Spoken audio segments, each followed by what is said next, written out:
大家好，欢迎来到深紫的游戏频道。这个就是我已经破关了哦。如果要看游戏内容的话，请记得去看上几个影片了哦。那这边呢，就只是要给大家看一下说，这一些内容，还有一些面板的东西然后这其实每一关你过了以后啊，或者是你正在过的时候，他都会跟你讲说。这关有什么？像说这边下面看好吗？看到，就是有几个名牌啊，然后有某些关键道具啊。吼，我好像都只有拿到名牌而已啦。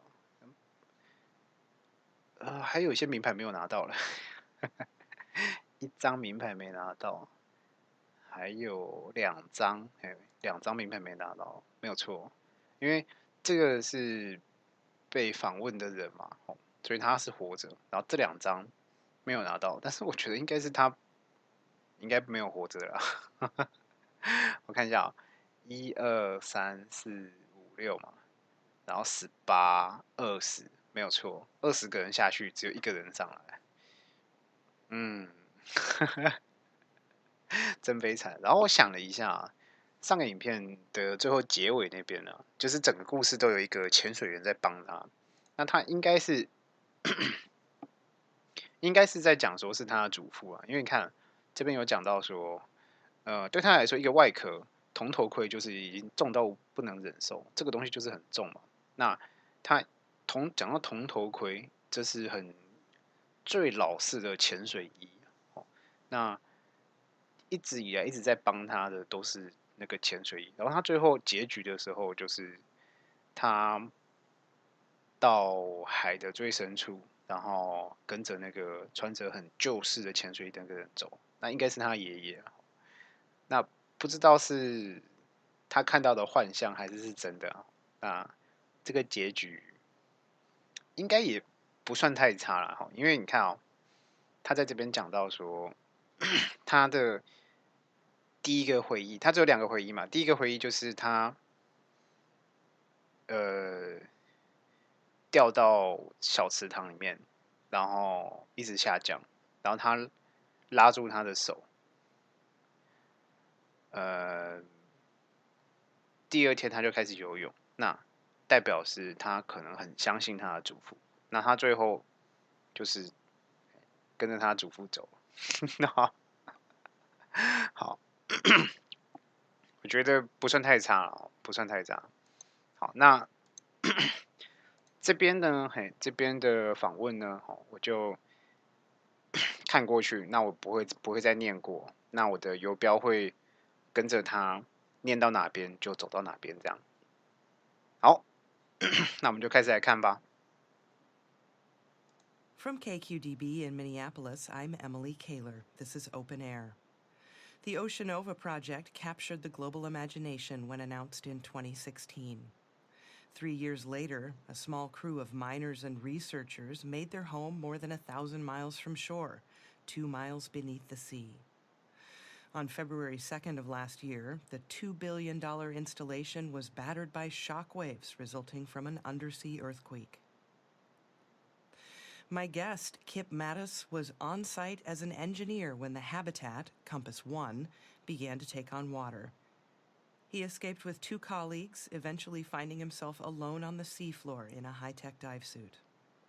He endured 6 terrifying hours before reaching the surface and rescue. He was the sole survivor. His account of that day, Hell or High Water, was released last week to critical acclaim. Our reviewer calls it a haunting and poignant high point in the tradition of timeless, true-life survival stories. Kip Mattas, welcome to Open Air. Hello, Emily. Thank you for having me. There are so many incredible moments in the book, but it's hard to put those in perspective without setting the scene. So before we begin, could you talk a little about Oceanova and what it meant to you? Oceanova was once in a lifetime. They're breaking new ground, making something meaningful. Mining methane hydrate frozen beneath the seabed. There's alternatives, but none so plentiful. It's clean and safe. I couldn't say no. Okay, before we go any deeper, I'd like you to help me set the scene. Can you walk us through what happened, how it all began? Sure. I guess I'll start at the beginning. 10:02, February 2nd. We were 50 miles from the epicenter. But an 8 on the Richter scale makes that kind of distance irrelevant. The shockwaves hit 6 minutes later, striking the south face of the HAB first and hardest. 27 minutes in, with that kind of concussive force, even the sealed modules were compromised. After that came the ocean. By 10:33, only safe havens in a sub or one of the suits. There's a passage where you describe turning inward for guidance, and it feels important. Would you mind reading that for us? Check your gear, trust your training. It's one of the first things you learn.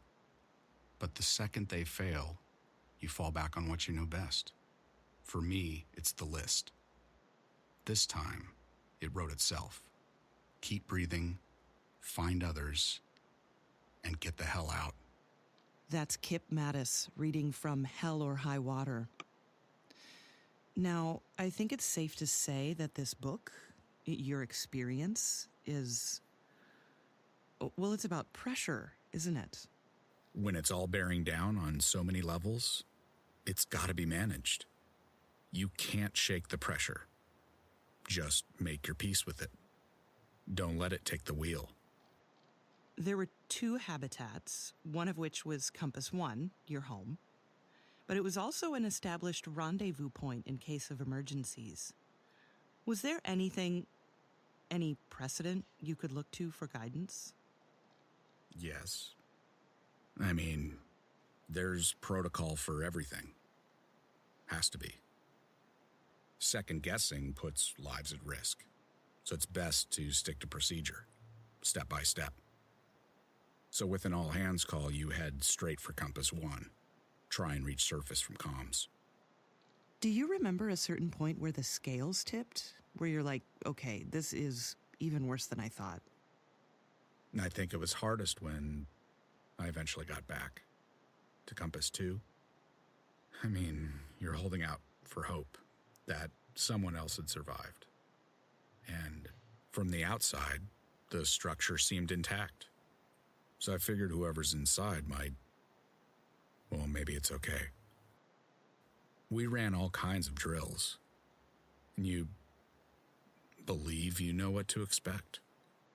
But once I got inside, where it's familiar and you should feel safe, even though I had to, those first few steps weren't easy. So as you said, after the earthquake, you didn't have any way of making contact with the surface. Well, I mean, it's hard to describe the state of devastation. And I tried in the book, but yeah, reaching the surface was off the table, physically or otherwise. So it's simple. Hitch a sub to Compass 2 and hope others did the same. Which you did after a pretty incredible ordeal. And we're jumping ahead a little, but when you got there, things were different. Can you talk about that? Normally, the HABs are lit up top to bottom all the time. A lot of the gear was waterproof. Some of the lights and monitors were still running. So it wasn't dark, but it's fading. Like the whole thing's on life support. We now know that at least a few others survived the initial destruction. Some managed to get themselves into dive suits, like yours, and tried to do just that. None of them survived, though, which seems to underscore the fact that even with a clear course, the pressure can still get to you. And I guess that being down there for months, how can it not? Yeah.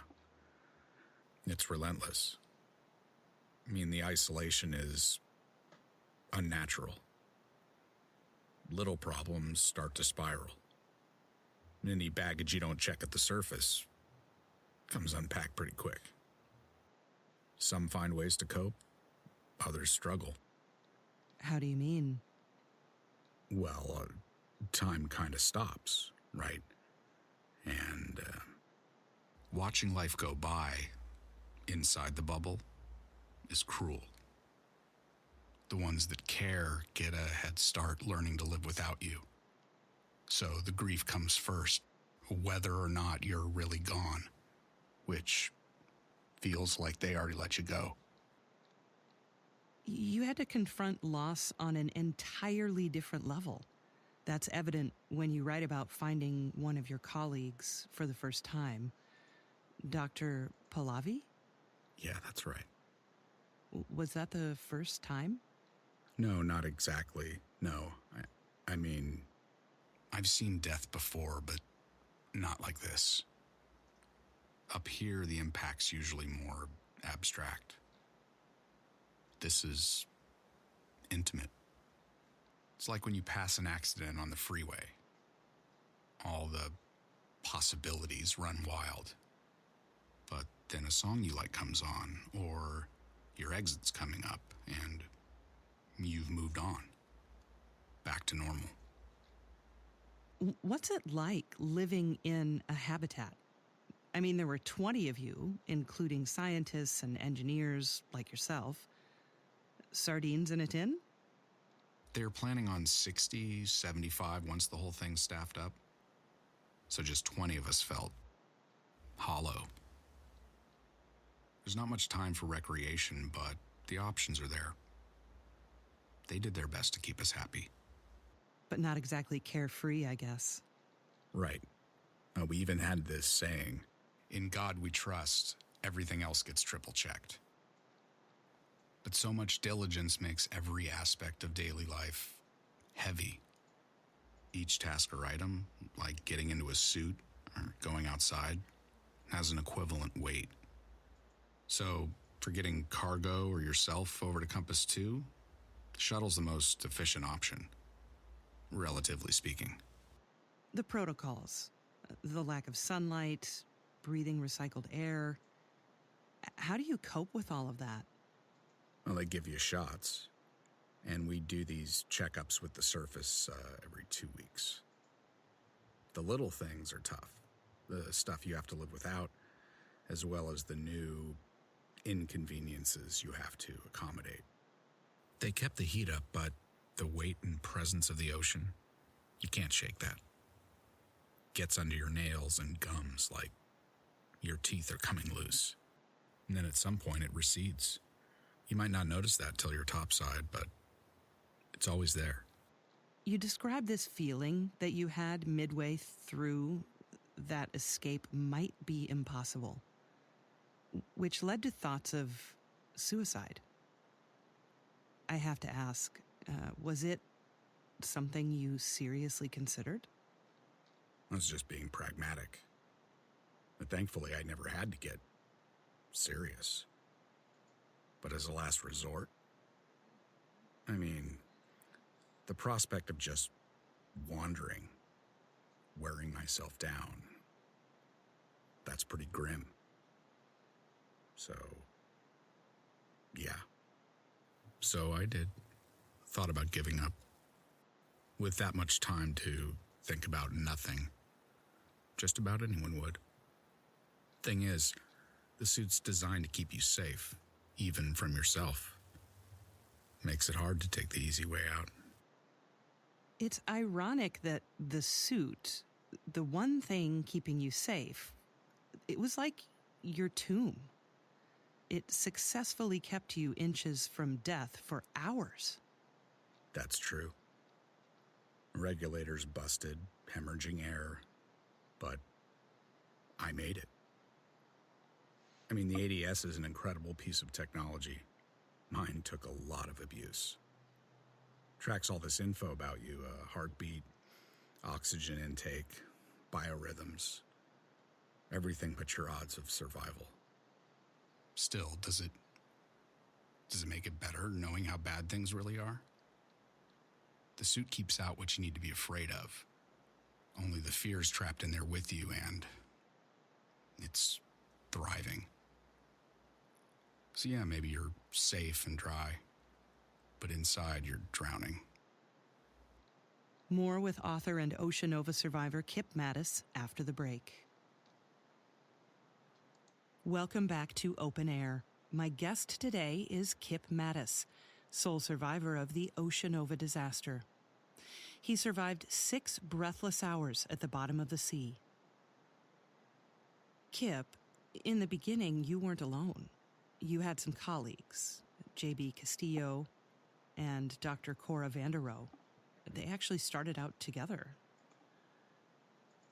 You managed to board a sub and, well, I won't explain it all here, but at one point, you're all headed back to Compass One in search of other survivors.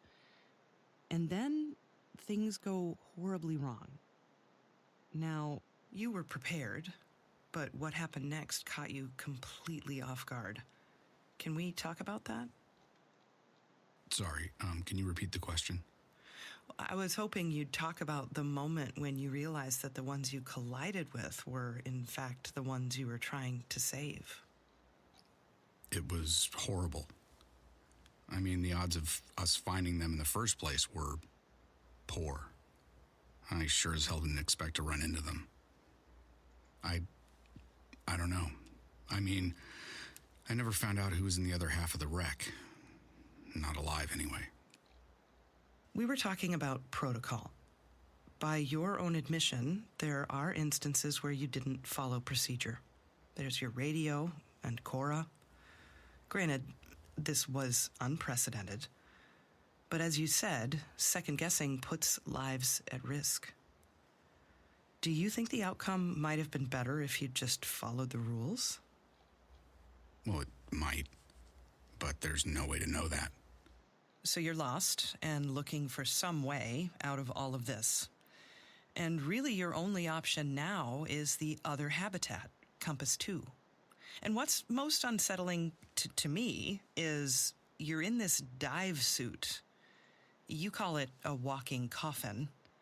I can't even imagine what that takes.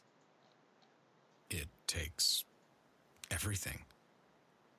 But when you're losing your strength and your senses, well, like I said, it helps you focus on what little's left. Even setting that aside, so much about your ordeal is almost beyond most people's comprehension. Were you ready for this? Or were you lucky? No luck.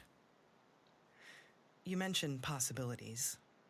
Does a part of you wonder where you'd be if you'd never gone down there in the first place? Not really. I mean, that kind of thinking won't get you anywhere. Was there ever any temptation to leave stuff out? Did you worry what people would say? While writing the book, I mean, what happened with you and the others, the conversations you had, the choices you had to make. Right. I try to address that from the start, and by the end of the book, I hope it's clear. I'm not proud of some of the things I did, but I'm not leaving anything out. I can't. I've been meaning to ask, how did you get the name Kip? That's thanks to my old man. My full name is Kipling. Like the author? Yeah. Unfortunately. But your mother was the literary one. They divorced when you were pretty young. Can you talk about that a little? She was determined to be unhappy. Could never really see how that might affect everyone else. After my dad took off, she just got worse. Colder. How do you mean? Well, she's never especially good with people, and that's his job. So after the initial shock wore off, all of a sudden it's all about self-reliance. You mean like tough love? Maybe. And it's like she thought the stronger she made me, the earlier she could stop, like worrying about me. So she was like checked out, absent? No, not exactly. It's actually kind of the opposite. I mean, it's almost In Dad's absence, she was reminded I was even there in the first place. And it was like, well, okay, soon you'll be old enough to have your heart broken too, and I love you, so now you need to learn to be strong. Well, that's a good thing, right? Well, sure, if it's the thought that counts. I mean, the intent was always there, it's just the execution. Here, look. The last day of 3rd grade, we drive down to the dock. She points at her watch, tells me, close your eyes. She puts her hand on my chest, says, 10 seconds. And then I'm falling. I'm gonna drown. I mean, I'm sure of it. She's shouting, not to interfere. 10 seconds later, her hand's on mine, pulling me up. The next day we go again. Only now it's 15. I'm up all night watching the clock, trying to count 20 on the dot. I knew so long as I, hold out. 40 seconds, 45, she'd come. And one day she didn't. My first thoughts, maybe I messed up the count. My second thoughts, I'm on my own. I open my eyes and the sun's behind her. But I know that shape. It's familiar. Arms crossed, staring down at me. Anyway, by the time I climb onto the dock, she's already home. Methane is a greenhouse gas, one of the most potent. Other industrial disasters may have been more severe, but Ocean Nova was groundbreaking, like you said. It could be years before we know all the consequences. We might never understand the ecological impact. It was very expensive, and 19 people died. Like it or not, you're the human face of all this. So what do you say to your critics? I believe in what we were doing. But was it worth the cost? I guess that's one thing that's hard to remember. For anyone who wasn't involved, I mean, is that you all dealt with danger on a daily basis. This was serious work. Yeah. Inside or out, the work is volatile. There's a lot of try and try again. You spend all this time getting things lined up, and then a pipe cracks and methane smoke's jetting out. Everything stops until it's patched up. Just knocks things off course. You're an engineer. You're a problem solver. You value logic and precision. You talk a lot about times, distances, values, and yet there were some challenges you couldn't solve. Numbers are easy. It's people that are complex. Numbers bring things into focus. No gray areas to distract you from getting things into perspective. Does it get easier answering all the same questions? People ask all kinds of questions. What they ask says a lot about their character, especially when it comes to casualties. So what's the response when they do ask about the gory details? I oblige. See which way they want to take it. I mean, what people don't get is that they don't want me to keep going. Not really. There's only so much blood and guts people can take before they lose their appetite. Everyone has their limits. You're very candid when describing some circumstances. Times when you felt crippled with fear, coming across the bodies of friends and colleagues. Yeah. It's clear you care, but there's an undercurrent of detachment in the way you present some of the more difficult moments. Was that your intention? No, I've heard that before. I just did my best to paint a clear picture. When it comes to empathy, there's no manual for that. I have to ask again. Was it luck? Conditioning. Conditioning and discipline. It's how I got down there in the first place, and that's how I got out. It's about keeping tethered to the task. You don't let yourself forget about the reality around you. You can't. You saw terrible things. And even if you made it to the surface, you couldn't count on being rescued. I mean, I'd have lost my mind. Did you ever feel like you were losing it just a little? No. When they found me, I'd been floating on the surface for at least 5 hours. I talked with therapists and trauma experts for months. Said I was hiding the hurt. But it's not true. I made mistakes down there, yes, but did I lose my mind? No. No way. This entire experience is defined by the fact that you came back alone. Your story started with 20 people, but ends with 1. So when it comes to telling those stories, you're the only one who can. Yeah. There's a responsibility to get things right. For the record. Welcome back to Open Air. I'm Emily Kaler. If you're just joining us, my guest is Kip Mattas, sole survivor of the Ocean Nova disaster. His first book, Hell or High Water, is a harrowing account of his ordeal. Earlier, we talked about the life aquatic, escaping the flooded habitat, and being lost on the seafloor inside a half-ton titanium diving suit. Kip, I know this might not be easy, but I'd like to talk about the end. Can you read that for us? Yeah. The list is getting shorter.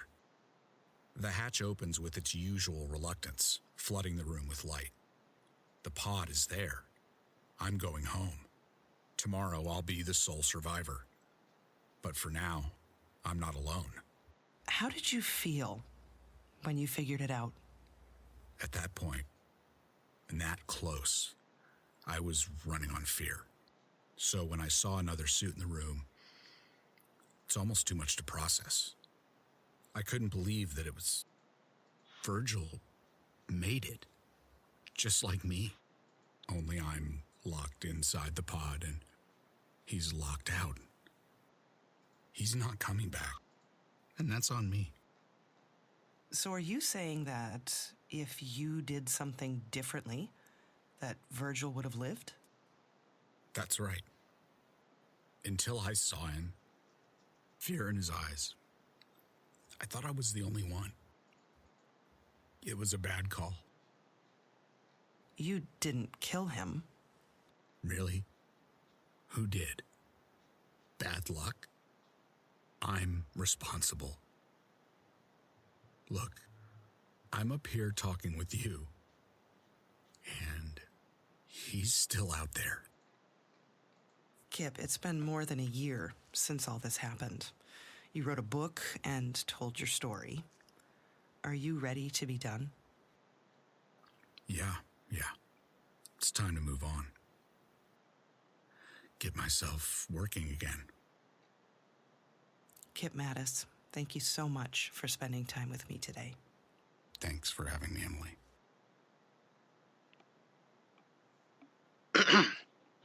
OK， 我想这边就是全部啊。其实刚有很多东西，他们前后都翻译的不太正确。只要看我游标吼，不是跑得很正常，他们好像有一些东西，有好几句没有翻到，然后甚至是说有些是有念出来的，但是没有打出来。